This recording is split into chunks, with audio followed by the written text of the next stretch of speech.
Bab 1773. Liana pun berkata dengan tak berdaya. Ini sangat berbahaya. Di Jalan Kejayaan, banyak orang jenius berkumpul dan pasti banyak yang terluka atau tewas. Persaingannya sangat kejam. Kalian harus berpikir dengan matang.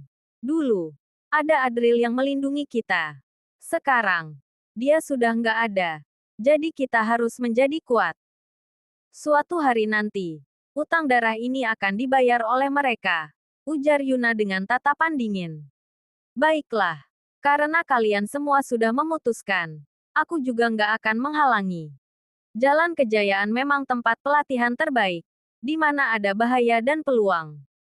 Kalian pergi dan mencoba pelatihan juga baik, ucap Liana sambil mengangguk. Liana tahu bahwa Yuna, Weni, dan yang lainnya bukanlah anak manja yang tidak tahan dengan situasi sulit. Mereka pasti bisa melewati masalah ini. Guru Liana, terima kasih atas persetujuanmu.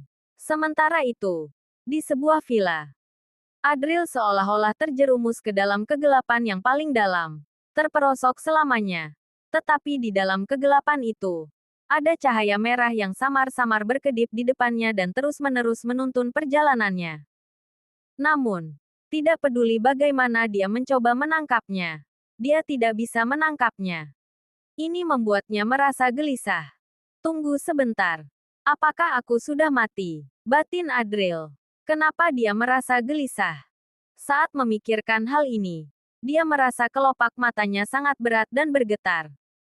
Dia berusaha keras untuk membuka, tetapi kelopak matanya seakan-akan sangat berat dan tidak bisa terbuka.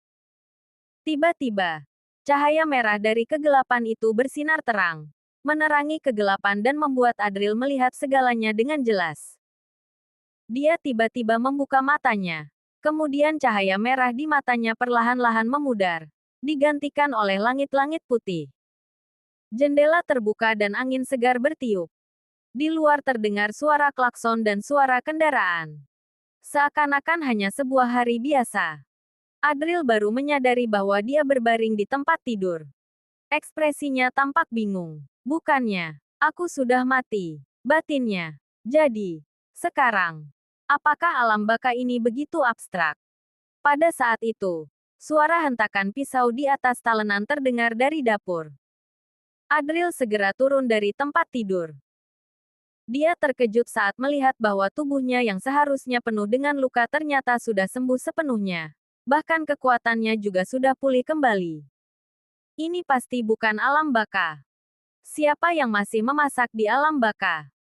Ketika dia bergegas menuju ke dapur dan membuka pintu, dia melihat seorang wanita sedang memegang pisau dapur dan memotong ikan yang masih hidup dan bergerak di atas talenan. Wanita itu tidak menoleh dan dengan acuh tak acuh berkata, "Sudah bangun. Makanan akan segera siap. Tunggu sebentar lagi." "Bu, Wendy," kata Adril dengan suara serak. Wendy mengikat rambut panjangnya dan mengenakan celemek. Rambutnya tergerai di sekitar telinganya. Dia sedang sibuk di depan talenan. Di sampingnya, ada panci yang mengeluarkan uap panas, memberinya rasa hidup. Selain tubuh yang ramping, sosok luar biasa yang diselimuti dengan cahaya merah, tidak ada hubungan sama sekali. Kalau ada yang mau ditanyakan, tanyanya nanti saja. Aku mau memasak ikan ini dulu, kata Wendy, seolah-olah membunuh Raja Ilahi setengah langkah. Menghidupkan kembali seorang yang sudah mati, masih tidak sesulit mengurus ikan ini. Adril berkata dengan agak ragu, tapi, aku, kan sudah bilang nanti, kata Wendy. Bukan, Bu Wendy, membunuh ikan itu bukan dipotong dengan pisau. Tunggu. Setelah kamu membunuhnya, bukannya kamu harus mengikis sisik dan isi perutnya. Ini cara inovatifku, kata Wendy dengan nada tenang. Adril menelan ludahnya, lalu berkata, terus, kenapa kamu meletakkan arang di dalam panci? Itu daging panggang.